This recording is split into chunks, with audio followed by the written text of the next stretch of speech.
આજે ફ્રેન્ડ્સ હું તમારા માટે સ્ટ્રીટ સ્ટાઇલ સ્પાઇસી એવા ટોમેટો રાઈસની રેસીપી લઈને આવી છું. આ રેસીપી એકદમ સરળ પણ છે. જ્યારે આપણને કંઈ ચટપટું ખાવાની ઈચ્છા થાય છે ત્યારે કંઈ મંગાવ્યા કરતાં આ ટોમેટો રાઈસની રેસીપી તમે જરૂરથી ટ્રાય કરજો. આ રાઈસ જલ્દી બની પણ જાય છે અને ખૂબ જ ટેસ્ટી લાગે છે. તો ચલો ફ્રેન્ડ્સ, વિડીયોને સ્ટાર્ટ કરીએ. Hi everyone, welcome back to my channel. તો ટોમેટો રાઈસ બનાવવા માટે બાસમતી રાઈસ આપણે બનાવી લેવાના છે. તો બાસમતી રાઈસ બનાવવા માટે અહીં મેં 2 વાટકી જેટલા બાસમતી રાઈસ લઈ લીધા છે. ત્યાર પછી મેં એક તપેલીમાં થોડું પાણી લઈ લીધું છે. પાણીમાં મેં 3થી 4 ગ્લાસ જેટલું પાણી લઈ લીધું છે. ત્યાર પછી પાણી થોડું ગરમ થાય ત્યાર પછી આપણે તેમાં થોડું મીઠું એડ કરી લેવાનું છે. તો અહીં મેં 1 ચમચી જેટલું મીઠું એડ કર્યું છે. ત્યાર પછી આપણે બાસમતી રાઈસને બરાબર પાણીથી ધોઈ લેવાના છે. 2 થી 3 પાણીએ બાસમતી રાઈસને બરાબર ધોઈ લેવાના છે. ત્યાર પછી આપણે બધું જ પાણી તેમાંથી નિતારી લેવાનું છે. તો અહીં મેં બધું જ પાણી નિતારી લીધું છે અને ત્યાર પછી હવે આપણે આ રાઈસને જે ગરમ પાણી કર્યું છે તેમાં ઉમેરી લેવાના છે. પાણી થોડું ગરમ થઈ જાય ત્યાર પછી જ આપણે આ રાઈસને તેમાં ઉમેરવાના છે, જેથી કરી બરાબર રાઈસ આપણા બની જાય. અને ત્યાર પછી આ રાઈસને આ રીતે મિક્સ કરી લેવાના છે. મિક્સ એટલા માટે કરવાના છે કે રાઈસ નીચે ચોંટી ન જાય.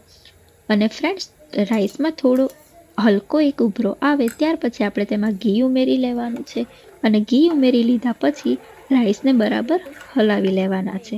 આ રીતે રાઈસ બનાવવાથી રાઈસ એકદમ છૂટા બને છે અને ખાવામાં પણ ખૂબ જ ટેસ્ટી લાગે છે. તો ફ્રેન્ડ્સ, આપણા રાઈસ બરાબર તૈયાર થઈ ગયા છે. તો હવે આપણે એક ચાળણીમાં રાઈસને લઈ લેવાના છે અને બધું જ પાણી નિતારી લેવાનું છે.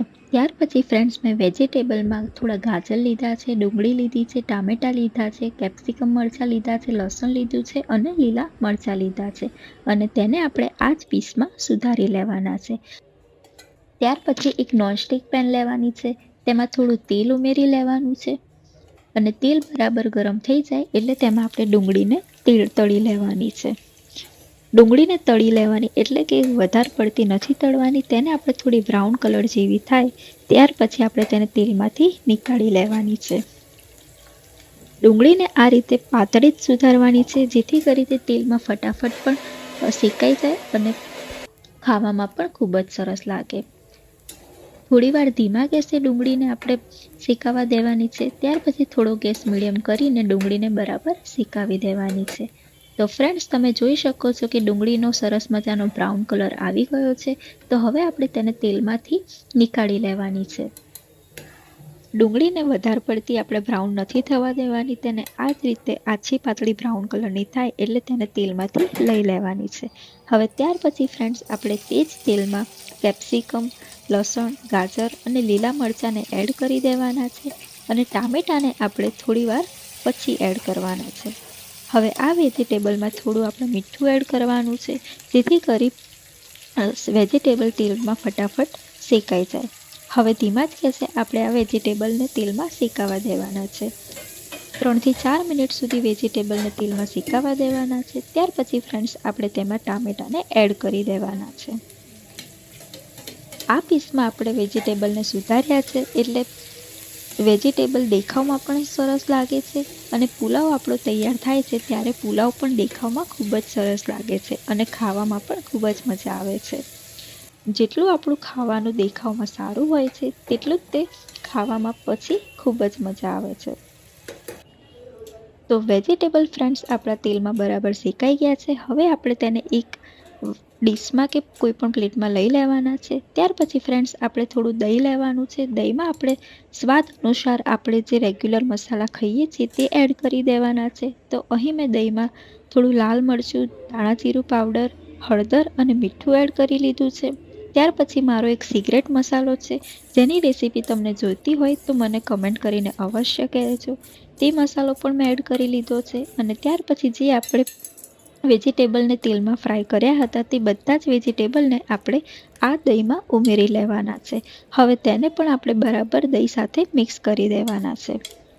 અને ત્યાર પછી ફ્રેન્ડ્સ, આપણે થોડું તેલ ગરમ કરવાનું છે અને તેમાં આ પેસ્ટ જે આપણે દહીંમાં વેજીટેબલને મિક્સ કર્યા છે તે પેસ્ટ ઉમેરીને તેને બરાબર મિક્સ કરી દેવાની છે. જ્યારે મેં આ દહીંને તેલમાં ઉમેર્યું હતું તે વિડીયો મારા કેમેરામાં બરાબર રેકોર્ડ થયો ન હતો, તેથી મેં આમાં અપલોડ કર્યો નથી. હવે આપણે આ દહીંને બરાબર મિક્સ કરતું રહેવાનું છે જ્યાં સુધી બધું જ પાણી તેમાંથી શેકાઈ ન જાય. તો થોડીવાર મેં આને ઢાંકી દીધું છે જેથી કરી બધું જ પાણી બરાબર શેકાઈ જાય અને આપણા વેજીટેબલ બરાબર ફ્રાય થઈ જાય. તો ફ્રેન્ડ્સ, તમે જોઈ શકો છો કે દહીં સાથે આપણા બધા જ વેજીટેબલ બરાબર મિક્સ પણ થઈ ગયા છે, બધું પાણી પણ શેકાઈ ગયું છે અને તેનો કલર પણ ખૂબ જ સરસ આવી ગયો છે. તો હવે આપણે ધીમો ગેસ કરી લેવાનો છે અને જે આપણે બાસમતી રાઈસ બનાવ્યા હતા તેને થોડા થોડા કરીને એડ કરતું જવાનું છે અને તેને પણ આની સાથે મિક્સ કરતું જવાનું છે. તો અહીં મેં પહેલાં થોડા રાઈસ લઈ લીધા, તેને મેં આ મસાલા સાથે મિક્સ કરી લીધા છે. બસ એ જ રીતે ફ્રેન્ડ્સ, તમારે પણ થોડા થોડા રાઈસ લેતું જવાનું છે અને તેને આ મસાલા સાથે મિક્સ કરતું જવાનું છે. ટોમેટો રાઈસ એટલા ચટપટા બને છે અને ટોમેટો રાઈસ નાનાથી લઈ મોટાને સૌ કોઈને ખૂબ જ ભાવે છે. જ્યારે આપણને કંઈ રસોઈ કરવાની ઈચ્છા ન હોય કે કોઈ પણ કંઈક બહુ ખાવાની ઈચ્છા ન હોય ત્યારે તમે ડિનરમાં પણ આ રેસીપીને બનાવી શકો છો. આ ટોમેટો રાઈસ ખાવામાં પણ ખૂબ જ ટેસ્ટી લાગે છે અને આ ટોમેટો રાઈસ ખાવામાં જેટલા સારા લાગે છે તેટલા જ તે શરીર માટે પણ ખૂબ જ હેલ્ધી હોય છે. આમ તો અમારા ઘરમાં ટામેટાની રેસીપી કોઈને બહુ ભાવતી નથી, પણ જ્યારે પણ આ ટોમેટો રાઈસ બને છે ત્યારે નાનાથી લઈ મોટાને સૌ કોઈને આ ટોમેટો રાઈસ ખૂબ જ ભાવે છે.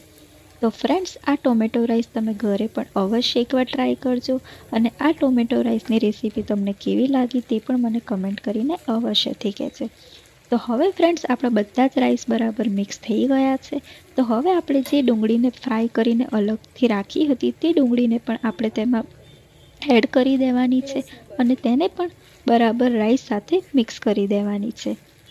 અને ત્યાર પછી ફ્રેન્ડ્સ, આપણે થોડી કોથમીર એડ કરી દેવાની છે, થોડો લીંબુનો રસ એડ કરી દેવાનો છે, જેથી કરી આપણા રાઈસ ખાવામાં ખૂબ જ સરસ લાગે. તો ફ્રેન્ડ્સ, આપણા ચટપટી એવા ટોમેટો રાઈસ તૈયાર થઈ ગયા છે. આ ટોમેટો રાઈસનો વિડીયો જો તમને પસંદ આવ્યો હોય તો વિડીયોને લાઇક, શેર, કમેન્ટ કરવાનું ના ભૂલતા અને ચેનલને સબસ્ક્રાઈબ કરી દેજો. Thank you.